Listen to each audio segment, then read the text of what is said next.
తరచుగా గొడవలు జరుగుతుండేవట. రాత్రి టీవీ రిమోట్ కోసం ఇద్దరు గొడవ పడ్డారట. భర్త శరత్తో దేవిక ఇద్దరు కూడా పరస్పరంగా గొడవ పెట్టుకున్నారు. గొడవ తర్వాత ఇంట్లో నుంచి శరత్ బయటికి వెళ్ళిపోయాడు. అయితే శరత్కి 17 సార్లు ఫోన్ చేసిన దేవిక అయినా కూడా శరత్ ఫోన్ లిఫ్ట్ చేయలేదట. శరత్కు ఎంతకు ఫోన్ లిఫ్ట్ చేయకపోవడంతో దేవిక మనస్తాపానికి గురైపోయి ఉరివేసుకొని ప్రాణాలు తీసుకుంది. దీనికి సంబంధించి మనం చూస్తున్నాం ఆర్టీవీ స్క్రీన్ పైన తన ఒంటి పైన కొన్ని మార్క్స్ కూడా ఉన్నాయి. అంటే బహుశా ఇద్దరి మధ్య గొడవ జరిగింది, ఇద్దరు ఒకరికొకరు పరస్పరంగా దాడి చేసుకున్నారేమో, అంటే భర్త శరతే దాడి చేశారేమో అనుమానం కూడా వ్యక్తం చేస్తున్నారు. సో తాజాగా ఈ కేసులో విస్తుపోయే విషయాలు బయటకు వచ్చాయి. దేవిక మరణానికి భర్తే కారణం అంటూ బంధువులు ఆరోపిస్తూ ఉన్నారు. కానీ తను ఏం చేయలేరు. ఇద్దరి మధ్యగా చిన్న గొడవ జరిగింది టీవీ రిమోట్ కోసం. ఇక్కడ కొంత మీకు ఆశ్చర్యం వేయొచ్చు, టీవీ రిమోట్ కోసం ప్రాణాలు తీసుకునేంతలా గొడవ పెట్టుకుంటారా, ఏకంగా బలవన్ మరణానికి పాల్పడతారంటూ కూడా మీకు ఆశ్చర్యపోవచ్చు. కానీ ఇక్కడ కొన్ని చాలా అంటే ఇక్కడ మనకు తప్పు ఏంటిది కనబడుతుంది అంటే ఇక్కడ గొడవ పడడం బలవన్ మరణం కాదు, కానీ చిన్న చిన్న మైన్యూట్ మిస్టేక్స్కే ఎంతలా వాళ్ళంతా కూడా తెగిస్తున్నారంటే చాలా సెన్సిటివ్గా ఉండిపోతున్నారు. లేదంటే దేనికి గొడవ పెట్టుకోవాలి, లేదంటే ఏ విషయాలపైన మనం ఇంతలా సీరియస్ రియాక్ట్ కానటువంటి సిచ్యువేషన్. వాళ్ళు ఉదయానంతా వర్క్ వెళ్తుంటారు, ఇద్దరు కూడా సాఫ్ట్వేర్ ఉద్యోగులు. సో వాళ్ళ యొక్క చిన్న చిన్న మైన్యూట్ మిస్టేక్స్ చాలా పెద్దగా భూతద్దంలో పెట్టి చూసినప్పుడే ఇటువంటి మనకు కనబడుతూ ఉంటుంటాయి. సో మనం ఫైల్ విజువల్స్ చూస్తున్నాం. దేవికకు సంబంధించి గతంలో సోషల్ మీడియాలో రీల్స్ చేసినటువంటి ఆ దృశ్యాలను చూస్తున్నాం. తనే దేవిక. సో టీవీ రిమోట్ కారణంగా ఇద్దరి మధ్య గొడవ జరిగిందట. ఆ తర్వాత ఏం జరిగిందో తెలియదు, కానీ కొంత దేవిక బాడీ పైన మార్క్స్ కనబడుతున్నాయి. చూస్తుంటే కనుక కొంత పోలీసులు శరత్ దాడి చేశాడేమో, లేకుంటే ఇద్దరి మధ్య పరస్పరంగా గొడవ జరిగి దాడి చేసుకున్నారేమో అని అనుమానిస్తున్నారు. సో అయితే అక్కడి నుంచి శరత్ వెళ్ళిపోయాడట. ఆ టీవీ రిమోట్కి సంబంధించి గొడవ జరగగానే అక్కడి నుంచి శరత్ వెళ్ళిపోయాడు. దేవిక శరత్కి కూడా సుమారుగా 17 సార్లు ఫోన్ చేసిందట. కానీ శరత్ ఎంతకు ఫోన్ లిఫ్ట్ చేయలేదు, ఫోన్ స్విచ్ ఆఫ్ చేసుకున్నాడట. అయితే ఎంతకు శరత్ తిరిగి రాకపోవడంతో మనస్తాపానికి గురైనటువంటి దేవిక బలవన్ మరణానికి పాల్పడింది. ఇంట్లోకి వెళ్ళి ఉరివేసుకొని బలవన్ మరణానికి పాల్పడింది.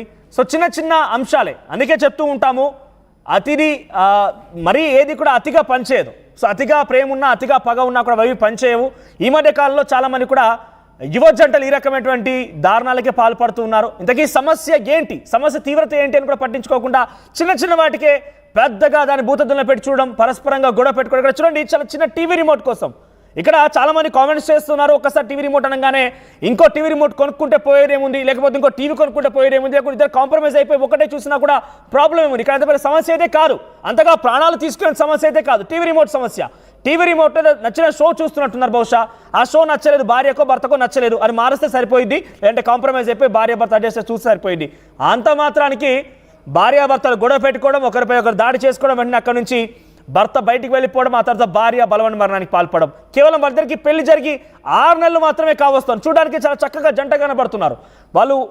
ఆ వీడియో అని చూస్తూ ఉంటే ఒక సిరీస్ లేదా ఒక సినిమాకి సంబంధించి వీడియో సాంగ్లో కనబడుతుంది. అంటే అంత రిచ్ లైఫ్లోనే వాళ్ళు మెయింటైన్ చేశారు, చాలా హ్యాపీగానే ఉన్నారు. వాళ్ళు ఎక్కడ కూడా విభేదాలు ఉంటాయా, ఇంతలా గొడవపడే అవకాశం ఉంటుందనే మాత్రం ఎక్కడ కూడా కనిపించదు. అంత జాయ్ఫుల్గా వాళ్ళంతా జీవితం కొనసాగింది. కానీ 6 నెలల్లోనే పెళ్ళైనటువంటి 6 నెలల సమయంలోనే ఒక చిన్న టీవీ రిమోట్ వారిద్దరి మధ్య ఇంత గొడవకు దారితీసింది, ఏకంగా భార్య మరణానికి దారితీసింది. మరి ప్రజెంట్ అక్కడ అప్డేట్స్ ఏమవుతుందో తెలుసుకోవాల్సిన అవసరం అయితే ఉంది. ఒకసారి ఆర్టీవీతో ఎక్స్క్లూజివ్గా అక్కడ సంబంధిత పోలీస్ స్టేషన్ ఒక ఎస్సీఐ ఈ కేసు సంబంధించి అప్డేట్స్ అందించారు. ఆయన ఎక్స్క్లూజివ్గా ఏం మాట్లాడారో చూద్దాం. రైట్, ఒకసారి డైరెక్ట్గా రాయదుర్గం దగ్గర నుంచి ప్రతినిధి పెట్రిషా అందుబాటులో ఉన్న నుంచి లైవ్లో మరిన్ని అప్డేట్స్ అందిస్తారు. పెట్రిషా, ఏం జరుగుతోంది? శరత్ దేవిక మధ్య ఎటువంటి గొడవలు ఉండేవి? కేవలం తక్కువ సమయం 6 నెలలే కావస్తోంది. మనం అక్కడ విజువల్స్లో చూసినా, వాళ్ళు చేసేటువంటి సోషల్ మీడియా రీల్స్ చూసినా, ఇదేది చూసినా వాళ్ళ దగ్గర ఇంత గొడవలు ఉంటాయా, ఇంతలా డిస్టర్బెన్స్ ఉంటుందని ఎక్కడ కనిపించదు. చాలా జాయ్ఫుల్గా, లవబుల్గా కనబడుతున్నారు, చాలా ప్రేమ ఆప్యాయతలు కనబడుతున్నాయి. వీడియో చూసిన వారికే చాలా ముచ్చటేస్తోంది. సో ఇంతలోనే ఏం జరిగి ఉంటుంది? టీవీ రిమోటే ఇంత పెద్ద దారుణానికి దారితీస్తుందా? గతంలో ఏమైనా గొడవలు జరిగాయా?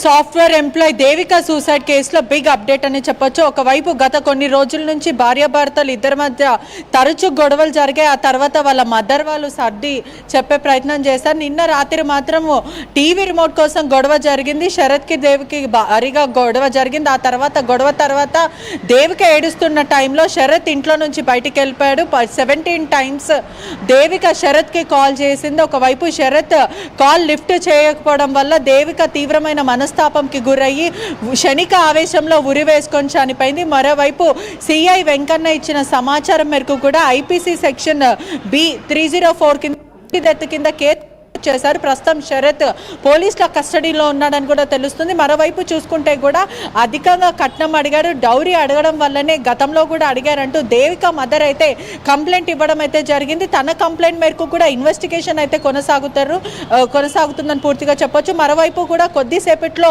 రిమాండ్కి తరలించే అవకాశాలు కనిపిస్తున్నాయి శరత్ని. పూర్తిగా చూసుకుంటే కూడా తరచూ అంటే పెళ్ళయింది, కొత్త జంట, సుమారుగా 6 నెలల వరకే వీళ్ళకి పెళ్ళయ్యని కూడా పూర్తిగా తెలుస్తుంది. పెళ్ళైన 2 నెలలకే వీళ్ళిద్దరు కొట్టుకోవడం, ఆ తర్వాత పరస్పర మాట అనుకోవడం, ఇద్దరు హర్ట్ అంటే అతను అమ్మాయి మీద చేయి చేసుకోవడం, అమ్మాయి అతన్ని రక్కడము, కొట్టడం, ఇవన్నీ కూడా తరచూ జరుగుతుండే. ఆ తర్వాత ఇరుగురు పేరెంట్స్ కూడా సర్ది చెప్పే ప్రయత్నం చేశారు. గోవాలో కూడా చాలా లగ్జరియస్గా పెళ్లి చేసుకున్నారు. ఇద్దరు కూడా ఐటీ ఎంప్లాయీస్ అని తెలుస్తుంది. 20 lakhs ఇద్దరికి కూడా ప్యాకేజ్, సుమారుగా మంత్లీ కూడా పూర్తిగా ఇద్దరికి 3 lakhs వరకు డబ్బులు వస్తాయి. చాలా లావిష్ లైఫ్, లగ్జరీస్గా హ్యాపీగా చూడడానికి మీరు చెప్తూ ఉంటే వారికి ఎటువంటి ఫైనాన్షియల్ ఇష్యూస్ లేవు, ఎటువంటి ఇష్యూస్ అయితే లేవు పెద్దగా. పేరెంట్స్ నుంచి సపోర్ట్ ఉంది, చాలా లగ్జరియస్ గా వాళ్ళు ఉంటూ ఉన్నారు. అట్ ది సేమ్ టైం చూస్తూ ఉంటే ఇద్దరి మధ్య గొడవలు ఉంటాయనే సిచ్యువేషన్ ఇక్కడ కనపడట్లేదు. అసలు ఏంటి గొడవలు ఇద్దరి మధ్యలో? ప్రధానంగా ఇష్టపడే పెళ్లి చేసుకున్నారా లేదంటే ఫోర్స్ఫుల్ మ్యారేజెసా?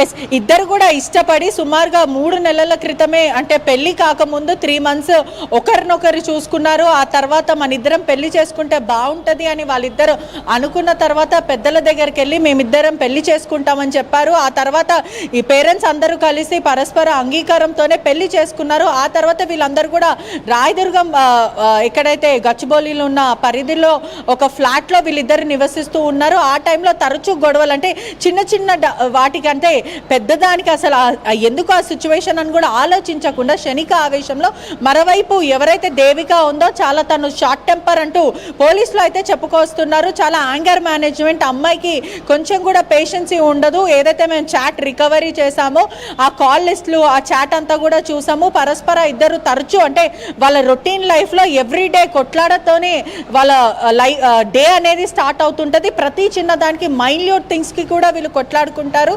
ఆ తర్వాత మళ్ళీ కామ్ అయిపోతారు, కొట్లాడుకుంటారు. వీళ్ళకి పరస్పర ఇది రొటీన్ అయిపోయిందంటూ పోలీసులు అయితే చెప్తున్నారు. మరోవైపు ఎవరైతే శరత్ ఉన్నారో అతను పోలీస్ కస్టడీలో ఉన్నారు. ఆర్టీవీ అతనితో మాట్లాడే ప్రయత్నం చేసినప్పటికీ కూడా ఆయన క్వశ్చన్ చేసి ఎందుకని దేవిక